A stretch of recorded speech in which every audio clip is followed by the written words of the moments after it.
Hi, we are Kian, Luis, Emmanuel, Abdul, Eliangela, and Carlos, and we decided to do Sir Alex Ferguson because of his great leadership skills. His great leadership skills are shown through his 26-year career.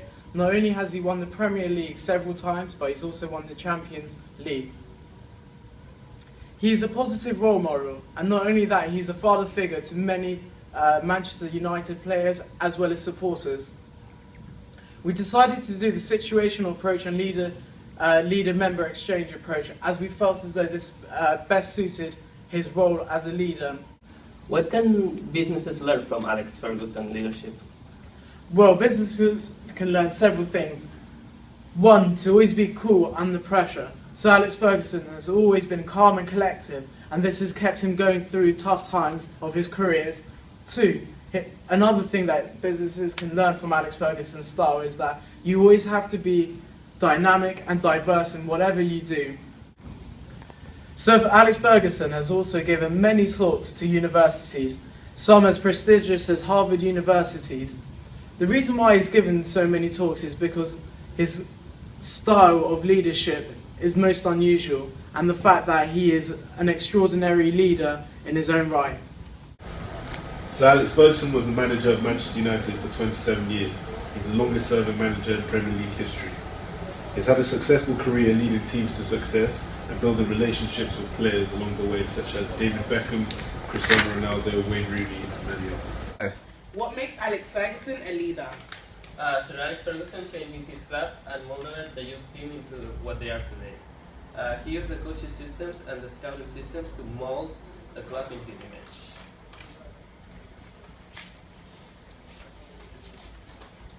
He had determination, vision to achieve and success. He makes an exceptional leader to the fact that he has a very determination and very deep drive when it comes to leading his team. He used real life experiences and applied the experiences towards his team. He quotes, "I remember going to see Andrea Bacardi. I'm watching this, I'm thinking about the coordination and the teamwork. One starts and one stops. Just fantastic." He had a famous rant nicknamed the hairdryer. Sir Alex Ferguson was the father figure in his group because of his very harsh approach and the way that he spoke to his members in his team. He was very direct and to the point, and a lot of the times when they lost, he would shout a lot in their faces, and that's why they nicknamed him the hairdryer.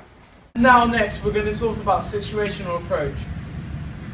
Situational approach can be defined as to be an effective leader requires that a person adapts his or her style to the demand of different situations. As in the name suggests, a leader must be able to adapt his or her approach to a changing situation. Many key leaders take on this approach as they are challenged by dynamic and volatile situations. Hershey and Blanock talk about that for situational approach to work, two dimensions must be put in place. First dimension is supportive dimension, which entails a social and emotional support for the workforce if needed. And the second dimension is directive behaviour, which assesses whether the employee has a high development, competency and commitment to carry out this task. Third bullet point, the diagram shows how the model works when directive behaviour is high and supportive behaviour is low, meaning that when directive behaviour is high, you would want to manage the staff as a low supportive behaviour. Employees move along and back, move forwards and back along the continuum, so they are always being challenged by different situations that arise in the workplace. Now we will apply Sir Alex Ferguson to the situational approach. When Sir Alex Ferguson wins, he has a different approach to when his team loses. I quote, "It became a real feisty game in the last 20 minutes of the match, and I'm glad to get the result." Whereas if his team was to lose, he has a different situation and a different leadership style. I quote, "There won't be any slacking off." There is a model as seen in the previous slide which shows the situational approach, and Hertz and Blanchard wrote it. Under this module comes directing, coaching, supporting and delegating. So Alex Ferguson shows all of these attributes. He shows most supporting for a player For any human being, there is nothing better than hearing well done. Those are the two best words ever invented. Fergie also drew his men in from the pitch as if to say, lads, we've got work to do. He also has said, I constantly told my squad that working hard all your life is a talent, but I expected even more from the star players. I expected them to work even harder. We also applied Alex Ferguson's leadership to the leader-member exchange theory. This theory focuses on the interactions between leader and followers. The definition is, this theory stresses the leader must treat differently the followers depending the role of the followers are going to play on the organization. There are two types of group followers, in-groups and out-groups. In-groups, people who are willing to do more than when it's required, and therefore the leader gives them more responsibilities and more support. Out-groups, people who are willing to do just what is required, and therefore the leader doesn't give them more responsibilities or support than when it's previously established. Sir Alex Ferguson treated all of his team players differently. He treated them differently depending on their needs and the role each player played upon the team. Sir Alex Ferguson was seen as a father figure to many of his team members, and he built personal relationships with all of his players. I quote, I can still call him and I know he will spare me as much time as he can for a chat. And whether it's a week, a month or a year since we've last talked, he remembers my kids' names and always asks for them. David Beckham, I quote, his relationship with Fergie had all but broken down as the United boss balked at Beckham's celebrity lifestyle, and United number 7 openly courted a move to Real Madrid. That move was a qualified success, but United hardly missed him. What can businesses learn from Sir Alex Ferguson? Start with the foundations. By giving young people chances, for example, Sir Alex Ferguson gave young players opportunities and they responded by being loyal to him and trying their best. Secondly, rebuild and optimise. Sir Alex Ferguson knew when to let people go for the benefit of the organisation, and he made decisions based on performances. Finally, maintaining high standards.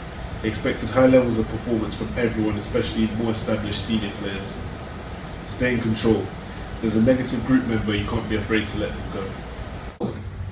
Know when to motivate. You have to be able to motivate your team members at the right time by being continuously praised. They work harder.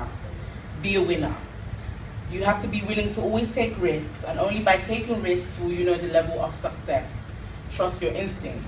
Sir Alex Ferguson was very observant, and these observations helped him to make quick decisions that were very often correct. Always adapt for success.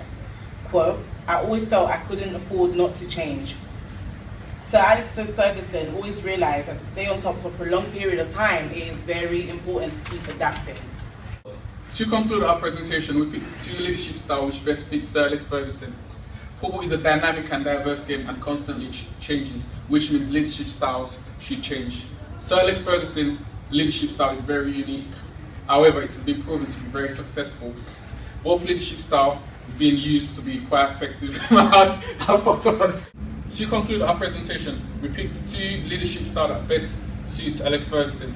Football is a dynamic and diverse game and constantly changes, which means leadership style needs to be changed. Sir Alex Ferguson's leadership style is very unique. However, this has been proven to be very successful.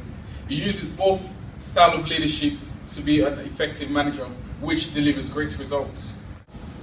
I hope that from this presentation you can see how Sir Alex Ferguson has all of these leadership traits that we have spoken about, situational approach and leader-member exchange, and how they relate to him.